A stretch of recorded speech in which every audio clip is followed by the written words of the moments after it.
the Transformers return in a sequel slash reboot for the entire franchise. It's a sequel for Bumblebee, but also a reboot for the entire franchise. So today, I thought it was time for me to stop and talk about Transformers Rise of the Beast. Please note that everything that I will say in this video is just my very own opinion. My name is SDub Nation, and you are free to comment down below your very own opinion on Transformers Rise of the Beast, or Transformers 7 as we will call it. With that being said, guys, like, comment, and subscribe. Please don't forget to check out that Twitter. That's going to pop up on your screen right now. And also those other movie reviews. They're all over my channel. With that being said, guys, let's get right into our review. Of all the threats, from both your past and future, you've never faced anything like this. Let them come. Before watching this movie, I went back to watch all of the Bay films and also Bumblebee, and I have some pretty okay things to say about this movie. With that being said, let's move right into the good. And the good thing that comes to mind here is that it's what I expected, to be honest. Truthfully, I'm not a fan of Transformers. Everyone else in my family is, and especially my brother, but I grew up in an era and knowing that Revenge of the Fallen and Dark of the Moon all suck. And from Revenge of the Fallen to The Last Knight, they are all bad. I have grown up in an era of Transformer movies that sucks. Whereas my brother grew up in an era where the cartoon was great, and the first movie came out and he was just having a blast and loving everything. And my family was too. I'm just the one that wasn't a big fan of Transformers, Robots in Disguise. I was more into the Ninja Turtles, whereas my brother was more into Transformers. But this movie was great. Still does not make me a fan, though. I didn't walk out saying, now I want to go through every Transformers thing ever. I was just like, okay, this was a great movie. I see why the crowd gets hype at everything Bumblebee does, which I always thought Bumblebee was my favorite Transformer. Look, even though I was not a fan, I still knew a little bit more than I needed to. I knew most of the Autobots' names, and I knew Decepticons, I knew Cybertron, I knew Megatron. I knew all of those characters. I just never watched the movies with Shia LaBeouf and Mark Wahlberg. But I do remember Age of Extinction coming out and being pretty excited for that movie, and Last Night as well. But going back into the review, from the start, it's clear that this is focusing more on making the Autobots and Maximals more like characters, and not the plot devices to make things blow up inside of the Bay films. The CGI is not as great as the Bay films, but it's still pretty great. I think Stephen Caple Jr. coming off of Creed 2, I mean, I love Creed. I love the Creed franchise. So when I heard that he was directing this movie, that's why I was pretty excited to see it. And I thought he did a really remarkable job going from mostly practical stuff in Creed 2 to going into a CGI-filled movie with Transformers. It still looks better than most blockbusters today. Anthony Ramos was also a delightful character. He's our human character, different from Mark Wahlberg, different from Shia LaBeouf, and he felt very realistic to me. And his relationships with his mom and brother reminded me of the relationship my mom, my brother, and me have, because it was just the three of us. And with Anthony Ramos's character inside of the movie, it's just him, his mom, and his brother, his little brother. I thought it worked great. His little brother is a nice little child actor. I'm not going to speak too much on him, but let's just say he's pretty cool in the mix. I really thought that having that emotional anchor to this character gave us the insight to care for and root for him. There's another human character in here, Dominique. I thought she did an alright job. She was pretty okay, and it makes sense why she would be used in the plot. They were also able to humanize Optimus Prime by relating him to Anthony Ramos's character, though. Again, making the bots feel more relatable. The crowd-pleasing moments inside of this are really cool. Like I said before, it shows why people love Bumblebee so much. When Bumblebee did something, the crowd erupted in cheer, and that was a really cool moment, because even I got chills from that, because I just got done watching all 6 of the Transformers movies. I mean, seeing Bumblebee just do cool stuff is awesome. And just the crowd-pleasing moments of Optimus Prime fighting people and his speeches and just the Maximals coming on screen. The crowd was filled with Transformers fans that really loved this stuff. And even though the past 6 movies sucked except for Bumblebee, the audience still comes out to see these movies. And when a fan loves a property, they're going to love it till they die. Another little small detail in here is that the movie's pretty funny. I laughed a lot in this movie. Not as much as Spider-Verse, of course, but I really enjoyed the jokes said inside of this movie. I think just all of these other studios, Paramount, Sony, they are so good at giving us crowd-pleasing moments, but also giving us very dramatic and emotional moments, but also having some comedy mixed in there that actually get a laugh from the audience. Something that Marvel did, something that Marvel used to do.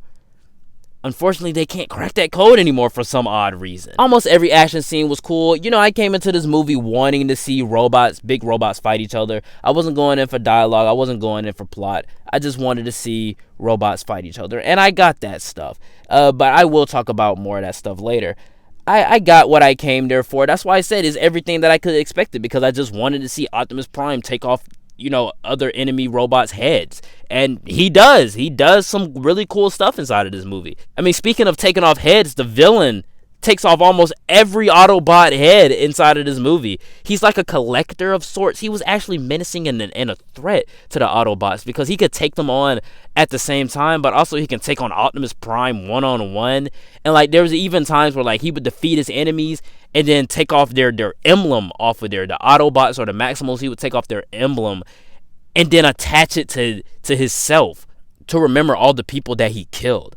I thought all of that was pretty good. I think that this villain is way more menacing and a threat more than Megatron, because they used Megatron for 5 movies straight and he did nothing. He just kept getting destroyed, and then just kept coming back in every movie. It was so weird. I thought that this villain was a whole lot better. The human characters are great. The Autobots are given more of a personality, but it's still a Transformers movie. It's not all perfect. It's exactly what I expected, but let's move right into the mixed. And the mixed thing that comes to mind here is that these are not good things, these are not bad things, these are just things I wanted to talk about. Pete Davidson is a mixed bag for me. As sometimes he's pretty funny, sometimes he has some great chemistry with Anthony Ramos, but Pete Davidson as Mirage, I mean, Mirage was just, for most of the movie, I kind of felt annoyed a little bit.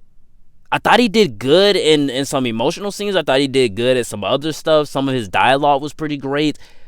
But I think for the most part, I kind of was like, yeah, that's Pete Davidson. I hear Pete Davidson. He's not escaping into the role of Mirage. It's Pete Davidson. Also, it's a Transformers movie. Obviously, the plot kind of sucks. I mean, not as much as the Bay films after the first one, but I mean, the plot isn't really the strongest suit of this movie. Neither is the dialogue, but also the designs. The designs in this movie are cool if they want to go back to 1994, which they do inside of this movie. It's a sequel to the Bumblebee movie that was in the 80s, so okay, that works perfectly fine. The designs work perfectly fine for that era.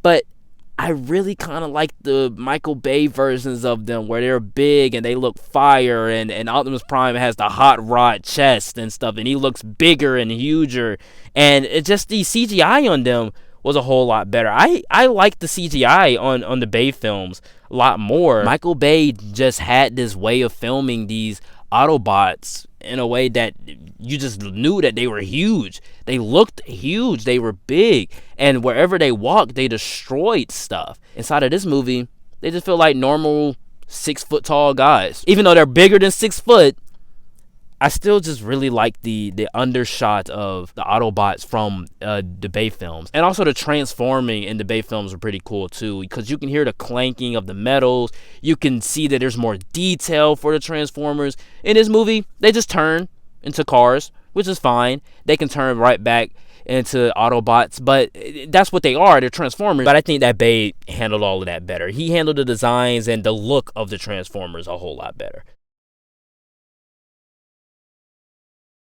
And the bad thing that comes to mind is the action scenes, while cool, looked murky, especially the final battle. It just looked like a gray, battlefield. And also, most of the Autobots were black or gray, and you barely could see them. You could see Bumblebee, you could see Optimus Prime, you could see Mirage, you can see RC, but I mean the Maximals, they were in pretty bad lighting. But the bad is only really bad because of the fact that it kind of took me out of the final battle. They still had crowd-pleasing moments. I still enjoyed myself. I still said, yeah, that's pretty cool. Maximals and Autobots fighting together, yeah, that's pretty cool. Optimus Prime and Optimus Primal, pretty cool. But if they were able to combine the Michael Bay action with these engaging characters and emotional anchor and relatable characters, then I feel like this could have been the best of both worlds, and it would have worked on so many levels. But unfortunately for me, the action, because of the coloring and also because of how it was shot, just wasn't the best for me. In conclusion, Transformers Rise of the Beasts is a fun, enjoyable film on the same level of Bumblebee. It's exactly what I expected. I'm still not a fan of the franchise, but I can appreciate this film a lot. Stephen Caple Jr. does a great job and a great follow-up to Creed 2 if he hasn't done any other movie in between that. Anthony Ramos is the emotional anchor of the film, and they found a way to humanize the Autobots as well as the Maximals. I didn't say that in the good, as well as the Maximals, in ways that made them very relatable. There are crowd-pleasing moments that combine the heart of Bumblebee with more action. It's the best of both worlds, but I really wish that they would have incorporated more of the flashy Bay Films action.